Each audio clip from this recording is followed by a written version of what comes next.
there. Welcome to Live by Design, a place where I hope you'll find content that is informative, inspiring, and insightful. I'm your host, Mwadi Dibinga. I'm a life strategist, a speaker, a trainer, a yoga teacher, the world's best aunt, a really good friend, and a whole bunch of other stuff. But anyway, I'm happy to be here with you right now. Today is Monday, February 18th. Now, generally, I film and post my episodes on Tuesdays just because that day works best for my flow. But I wanted to come to you early because tomorrow in New York City, Complexions Contemporary Ballet opens at the Joyce Theater. And it's the first event in a year-long celebration of our 25th anniversary. I'm really excited about the performance. I'm excited about the company. This Thursday, as part of the run, is our benefit performance. It's a gala performance that raises money for our youth programs and to support the company. Courtney B. Vance, actor, will be our host. Desmond Richardson, co-artistic director and co-founder, will be performing with the company as a full-time member. For the last time, he's doing a solo work. And we get to see Dwight Rhoden's Stardust. Now, I have had a love affair with this company since the beginning. My sisters, Musao and Shaumba, and I, and my friend Stacy, and some others, we have been there. We were at the first show, and I've been volunteering pretty much consistently over the last 25 years, and I've got to know the men very well, Dwight and Desmond, and I've gotten to know the company, the work very well. And for me, many of you know that I'm also a member of, I'm the resident choreographer and strategic advisor for Origination Cultural Arts Center, which is also celebrating our 25th anniversary this year. And so it's been a really interesting relationship between the two companies over the past 25 years because we all have become friends. We've learned a lot from Complexions in terms of how just from so many aspects of the artistic world, choreography, managing dancers, setting standards, and that type of thing. And they, over the past several years, have given many of our students, dancers, scholarships. And it's just been a really, really great run, a great ride. I can't believe it's been 25 years for either company. And so I'm just really excited. So I wanted to come to you today to let you know you can still get tickets. So email me, mwadi@mwadidibinga.com, and I will let you know how to get tickets for the run. I also will be there on Thursday at the benefit performance. I'm helping to coordinate it again with my friend Stacy and some other volunteers. So hopefully, if you're in town, I will see you on Thursday. So it's Complexions Contemporary Ballet at the Joyce Theater. We open tomorrow. It's a 2-week run. The benefit performance, where I will be in attendance, is this Thursday, and we still have tickets available. So I want you to email me, DM me, call me, let me know how I can get you tickets, because I'd love to see you there. If you've never seen the company dance, oh my gosh, you've got to be there. You've got to see Dwight's work. I think he's a genius. And if you've never seen Desmond Richardson dance, you just haven't lived. And they have a really strong roster of dancers as well, so come through. Okay, let's get into our topic. Today we're talking about what you do when you find yourself in a situation where the person that you are evolving into gets into a spiritual fistfight with the person you are evolving away from. A couple of months ago, my friend Sharon and I were talking about somebody we know, not personally, but somebody we know of, who consistently makes the same mistakes over and over and over again and doesn't appear to be growing towards any type of real enlightenment or new consciousness. And at one point, Sharon said, what's the point of even being alive? And I was like, you know what? You're right. What is the purpose? What's the point of being alive if you do not learn from your experiences, if you don't learn from your mistakes and try to come up higher? So my work on myself for the last 16 years has been trying to really evolve and grow my consciousness, to move away from being led by emotions, to move away from being so wrapped up in my own anger and pain and resentment and anxiety that I was not only not able to enjoy my life, but people around me were not getting the best of me. And I would also, sometimes almost intentionally, just be mean and nasty to other people because I wanted everybody to suffer the way I was suffering. And so as the years have gone by, I've done my work. I've done the reading, I've done the writing, I've done the journaling, I've done the workshops. And my practice as a coach, as a speaker, is to share that information with other people. The things that I've used, the things that I've learned that have helped me move the needle in terms of, just going from point A to point B. I'm still at point B. I'm not anywhere near Z. But in terms of me being able to see growth and see potential and see things going in a good direction, that it's been a lot of work. And so the information that I've gotten on this path is what I use to fuel my work with others. I don't ask anybody to do anything that I don't do. I don't ask for anybody to read anything I haven't read, do workshops that I haven't gone through, because this growth has been a really powerful gift for myself. And in order for me to be able to help people, support people authentically in their ability to move forward, I've got to give them what I know works for my own experience, but also expose them to a way of thinking so that they can now go out and get their own information. But it's all, the purpose of it is to elevate our consciousness, to grow.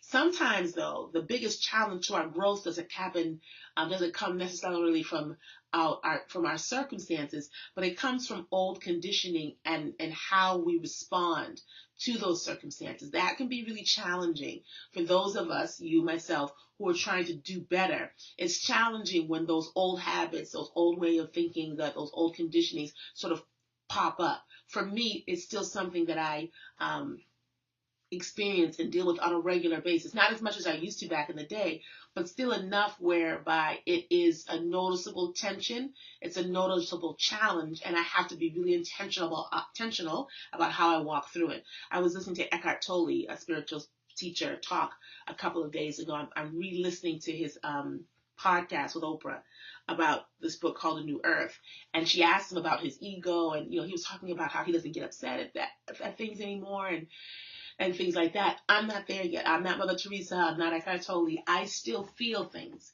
And what I've noticed is that the more people know or become aware of the fact that I'm walking in this space where I'm trying to be somebody who comes from love, I'm trying to continuously let that be the energy that drives me, people still try to test me and come for me because they think, I'm not sure why, but my speculation is that they think I'm an easy target because that I'm not going to respond to them. And that's not the case. And, unfortunately, people actually learn that. A little while ago, a few months ago, I was having a conversation with some people in a public place in a lobby. And one gentleman that was talking was insisting for some reason on repeating something to me that he knew was getting on my nerves. And I turned to this person and I said, that's you're getting on my nerves, right? And he looked at me in my face and said, yeah, I know. Like almost with some excitement. Like he was getting trying to get a rise out of me. And I looked at him and I leaned in and I said, I'm going to let you know, if you keep going down this path, I'm going to respond to you truthfully and honestly right here in front of everybody. And then he backed up, turned his head, and went on about talking to other people. Happened again, just with somebody else. This time it was in D.C. I'm in Boston now, in D.C. A couple months back, maybe in the summer. Somebody had, for some reason, wanted to share some feedback with me. It was an inappropriate time and a place for him to share that feedback. And I told him once, I said, I'm going to pause you here in the middle of his conversation. I'm going to pause you here and just let you know that now's not the time. Kept talking. I said, so-and-so, I already told you, this is not the time. Kept talking. So I said, I'm going to pause again. I've already given you 2 warning shots. And I did that. I said 2. If you bring this up, if you continue to talk about this right now in this space, I'm going to answer you honestly, right here, right now. Backed up. And it was a difficult moment for me because I really, in that moment, my alter ego, not even my alter ego, but that person that I'm evolving away from, she started coming up. You've heard of her. Some of you have heard her. I call her Bichella. That's my alter ego, Bichella. And she's the one who, when people really come for me, they just starts blitzing on people. That used to be the energy that I led with back in the day. Now, not so much. She only comes up. And I I sometimes talk to her in the third person because it entertains me. She only comes up when I feel really, really, really like I'm being pushed, like I'm really, really, really being pressed. So, for example, if somebody comes for somebody in my family, particularly one of my children, one of my siblings, Coachella immediately comes up because, and You're not coming for my family. You're not going to disrespect them. You might get away with it with me a little while, just because I try not to let things bother me. But when it comes to my family, there's no forgiveness. There's no anything. I'm just going to come for you because I feel very protective of them. That's just how it is. When I see people abusing children, little children, that really, gets my goat. But for the most part, I've been able to really let that part of me just relax, and I lead with love. I try to lead with positive energy. When people see that, sometimes they try to test you and push you because they think that you're not going to respond. They think that they can just sort of play games with you and that, oh, well, she's so nice, she's so loving, she's so positive, she'll go with the flow. Even when you let them make it clear to them that they've crossed the boundary. And so there are times when I'm in the midst of an experience like that, when I'm in the midst of somebody pushing me, pushing my buttons, or, saying stuff or doing stuff that they know is going to rile me up. I find myself in conflict. I sometimes feel a tension between the person I'm trying to continue to grow towards and those behaviors, that way of thinking, that way of being that I'm trying to evolve away from. And it's not always fun. It's not always pleasant because, sometimes I hear myself saying, well, who does she think she is? Or who does he think he is? Who do they think they're talking to? They don't know me like that. I'll have these whole conversations in my head and, be tempted more often than people would even suspect, based on my outer exterior, be tempted to just start throwing bricks and blitzing on people. Because I do have a gift of gab, and I do have a talent for dressing people down really easily with my words and my tone. And it's something that I've had to learn to control, to manage, and to be mindful of, because it's not kind, it's not loving, and it's not who I want to be. And I'm really working on not allowing other people's pissy behavior to be the excuse for me to stop doing this work. Because it is hard work sometimes to hold my tongue. It is hard work sometimes to step back and sort of let certain things go and let people think, anyway, that they've gotten over on me. It's hard work sometimes. Sometimes it's easier than others. And so I have to constantly tell myself that I'm not going to allow somebody else's bad behavior be the excuse that I use to come off of my perch. But it's not always easy. And sometimes I look at folks and I think to myself, you should be glad I'm a changed woman. I really say that to myself in my head because the temptation to start to go off is sometimes just almost too great to bear. So how do I deal with it? What do I do when the Moani that I am evolving towards, that higher level of conscious that I'm seeking, gets into a conflict with Bacella, who's like, let me just take him out and be done with it? Because that's easier. That's quicker. It's faster. Knock them out and keep it rolling. This other piece, not so much. There are two things that I do when I feel tempted to backslide a little bit. The first thing I do is I do take a breath. I really, honestly, I take my pause. As a yoga teacher, one of the things that I really encourage the practitioners that I get to guide in practice, and I also encourage it for myself, is to really use my breath, use the moment, use a pause to put a distance between me and whatever that thing is that's triggering me at the moment. I really just sort of stop. Sometimes I'll stop and look at the person and not with my, I'm gonna cut you look, but just really stop, and I just really stop the conversation in real time. So it's like suspended animation. And in that silence, in that moment, I gather myself and I gather my thoughts and I assess the situation. Is this somebody who I'm going to have to take it to the next level? Or is this somebody who is just a situation where I'm just like, whatever. And oftentimes in the pause, the person who's trying to trigger me also sort of backs up because they can feel a shift in my energy. They can feel that I'm sort of assessing what I'm going to do next. And they can feel the energy that may come forth if they don't get it together. So sometimes if somebody says something to me and or does something and it's not kind or it's unloving and I feel that pull, I'll pause and I'll look. Got my head. And then usually they back up. When they don't back up, the second thing that I do is I let them know that they are in dangerous waters. I don't go off most times. Again, unless it has to do with my family, then, all bets are off. But for the most part, I stay calm, but I also let them know that you're in dangerous waters right now. I know there have been times when I've been on the phone recently over the summer, a hotel messed up my bill royally. got them on the phone. It was not a good situation. I felt from my perspective, from my experience, they were not being responsive to what I was telling them. And at one point I had to tell the woman, I feel myself getting really angry and frustrated right now, so I'm going to get off the phone and I'm going to call back when I'm a little bit more calm, and then we can have this conversation. Oh, but, no. I'm going to go now. But ma'am, I'm going to go now. Click. Like those two examples that I showed, I shared a little bit earlier. When I feel myself getting ready to pop off, and when I feel that part of me getting ready just to come up and just, shut everything down, I let them know, you're getting on my nerves right now. Do you realize that this is really bothering me? This is not an appropriate time to have this conversation. And I let them know, and then I pause. Most times, they back up. Most times. As a matter of fact, I can't recall a time when I've actually let somebody know that you're in the process of stepping into a minefield right now, and that it's really in your interest to back up. Usually when I make that clear and I make it plain, people know it's time to back up. My energy changes, I stand up straight, and I look them in the eye. We're in this age now where everybody's on social media and text messaging and emailing, that we don't really have that eye-to-eye contact. People get really uncomfortable when you look them straight in the eye, particularly when you're looking them in the eye, telling them that they need to back up.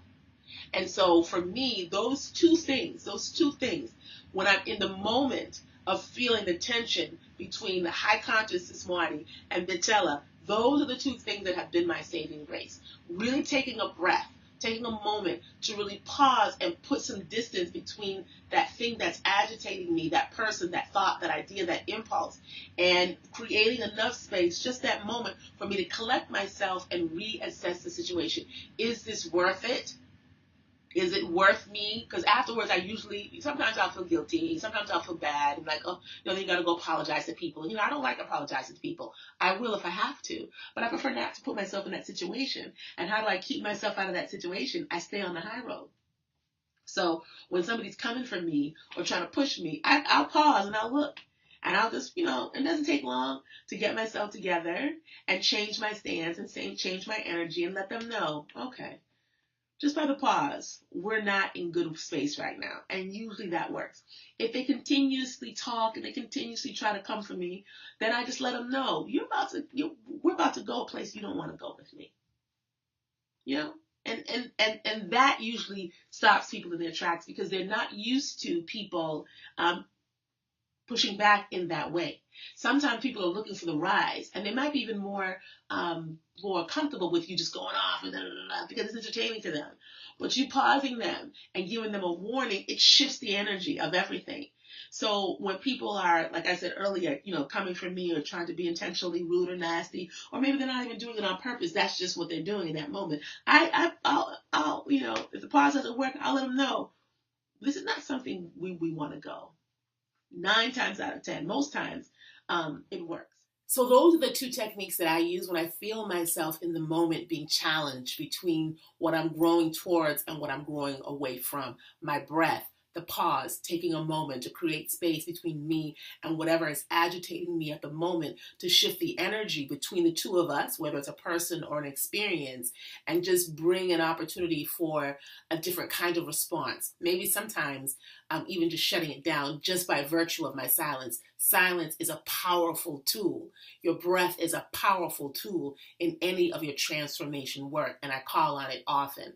The second piece is being very clear, and I already sometimes have scripts in my head of how I am able to shut people down when they go too far, and let them know, give them a warning, you are about to cross a line that you don't want to cross. I just want you to be clear. I want you to think about what you said to me. Do you want me to respond to you right now? Like, really find your words in your way that help people understand that they are in the process of crossing a boundary. And on the other side of that boundary is a reaction that they may not be ready for. And I have found when I say that with a level of calmness but firmness in my voice, it shuts the whole thing down. That's what I do when I'm in the midst of the battle, when I'm in the midst of the battle with myself. between who I want to be and where I'm coming from. When I'm not in that space, there is something that I do to strengthen my ability to call forth that strength when I'm in the moment. Ooh, I almost lost my painting. When I'm in the moment, I practice the discipline, I practice the intention, and I practice the compassion on my kids, on my nephews, my nieces. I have 12 nephews and nieces ranging in age from 16 to 3. Best kids you ever want to meet. They don't really give us any trouble. They work hard in school. They're trying to be good people. And at the same time, they're young people. So they're going through their own thing. And we recognize as parents, as aunts, that they're going through their own growing pains and their growing processes. And we really set an intention. I have set an intention that I was not going to be a voice that contributes to any depleting of the self-esteem or any depleting of the self-love. Children are very vulnerable, and the adults in their lives, we have an opportunity to either lift them up or crush them down just by virtue of the words we say or don't say, the tone we use or we don't use. So when one of the 12 is cutting up, maybe rolling their eyes or doing something that they shouldn't be doing, which is what children do, right? I make sure that when I'm correcting, I do it with compassion, love, and discipline. I don't go off and start shouting at them. And I make sure that I'm very clear. Okay, you understand that if you keep doing so and so and such, this is going to happen. Are we clear? I speak to them with respect. I speak to them like they're real people with feelings. And I also hold them accountable for their actions in a way that gives them an opportunity to get it together before we go to the next level. And I let them know what that next step is. But I'm able to do that. I sometimes see people like yelling at kids and I thought I told you, all that stuff. And I look at the poor kids, some of the little kids, and I'm like, they are crushing their spirit.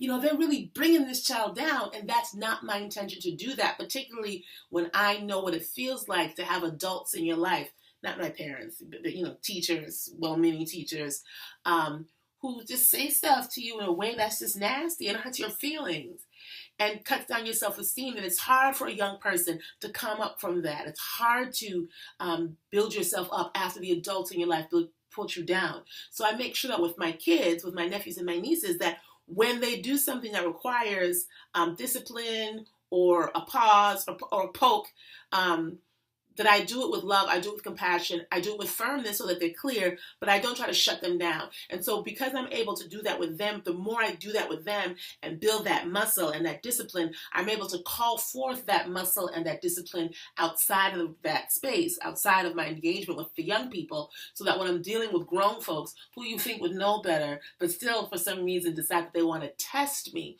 I can be patient longer. I can access my pause more quickly, and I can issue my warning statement, the warning label, with calm, but with also firm energy that lets people know that I'm serious without me having to go off. Again, I don't want to ever be that person that uses other people's misbehavior as an excuse for me to not do what I'm supposed to be doing. So I use my techniques, my breathing, my pause, the breath/pause, and then also my warning label, to make sure that in real time we can shut these things down without me having to go off. And then outside of that situation, I look for reasons, I look for opportunities to practice it.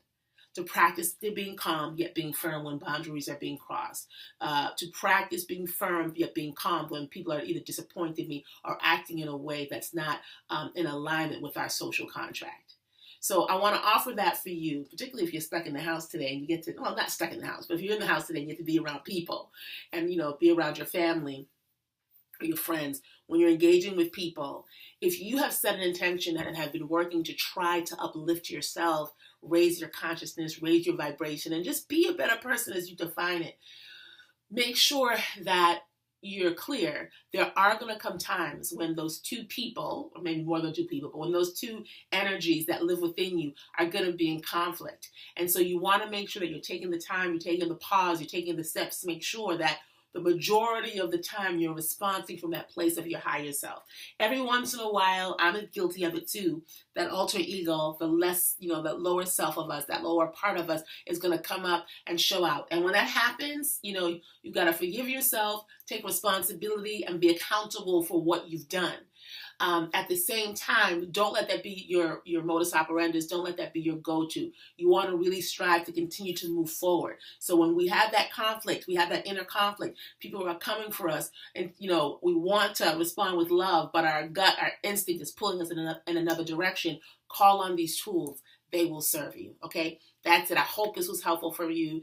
Let me know what you think in the comments. You can find me on Facebook, on Twitter, on Instagram. You can also email me, mwadi@mwadidibinga.com. I hope I see you Thursday at the benefit. It's going to be a nice time.